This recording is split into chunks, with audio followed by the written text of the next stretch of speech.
Bienvenue sur Force 12 PA1 pour une nouvelle vidéo de Super Fantasy Brawl. Aujourd'hui, place à Daerin. Alors Daerin est un personnage féminin, elle a 7 points de vie, 0 d'armure, et quand elle passe de niveau 2, quand elle est de version expérimentée, elle gagne la capacité suivante. Daerin gagne plus 2 en armure tant qu'elle est sur une case de piège. Et elle ne trigger pas les pièges sur ces cases. Donc elle ne les déclenche pas.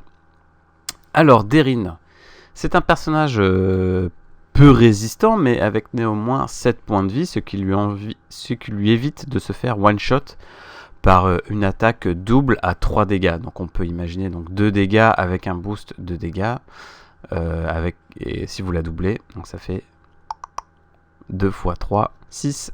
On est bon. Sa forme expérimentée est très importante car Daerin étant une bonne damage dealer, donc c'est un DPS comme on dit dans le jargon, elle n'aura pas de difficulté à passer de niveau 2. Sa forme expérimentée la rend particulièrement tanky, ce qui lui permet de jouer au centre de la map sans craindre de se faire one shot. C'est qui la rend très dure à gérer si elle n'est pas endommagée avant qu'elle XP.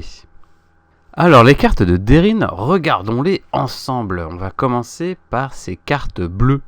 La première carte bleue est Prowl. C'est un mouvement de 2.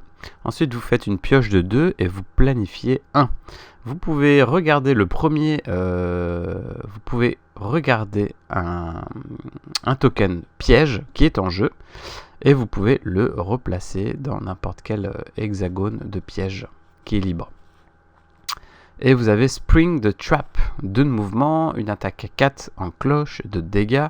Si la cible est sur une case de piège, l'attaque fait plus de dégâts. Et à la fin de l'attaque, si la target est toujours dans une carte piège, eh bien elle est stun.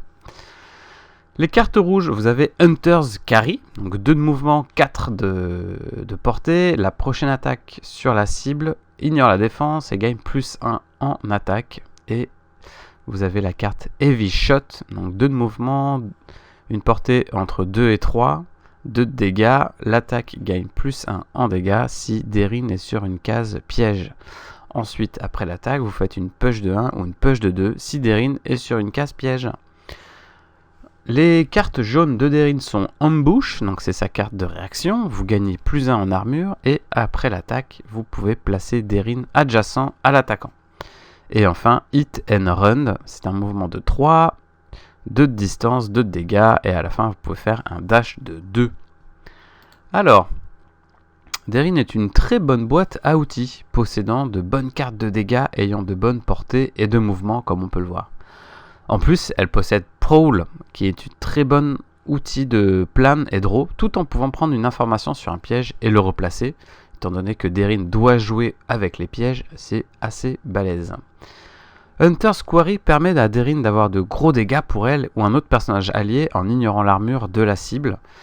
Pour ce qui est de sa réaction, elle est très intéressante car plus 1 d'armure.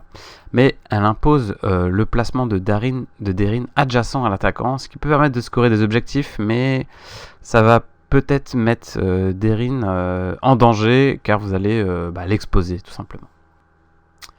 Alors Daerin est un DPS, donc elle ne veut pas s'exposer pour scorer des objectifs. Elle doit donc être jouée avec des personnages assez tanky, capables de contrôler des zones. Contrairement aux autres DPS, une fois expérimentée, elle pourra quand même jouer de façon très agressive tant qu'elle se positionne sur des cases pièges, car on le rappelle, elle gagne de l'armure sur des cases pièges. La seule contrainte que Daerin va avoir dans la composition de son équipe est Hunter's Quarry, qui est l'une de ses meilleures cartes, mais qui nécessite une attaque bleue ou jaune en complément. Ainsi, nous vous conseillons de jouer Daerin avec Su Xiao, Goldar, Taz ou Kolel, car ceux-ci vous apportent les cartes. Donc pour Su Xiao, vous avez Pounce et Challenge. Pour Goldar, vous avez Anchor's Await et Plunder. Pour Taz, vous avez Charge et Bludgeon. Et Kolel, vous avez Double Jump et Tongue Lash. Donc vous pouvez voir, c'est que des attaques en bleu et jaune. Alors Daerin est un très bon personnage ultra polyvalent, mais qui ne pourra pas être la seule source de dégâts de votre composition, contrairement à une Guyenne par exemple.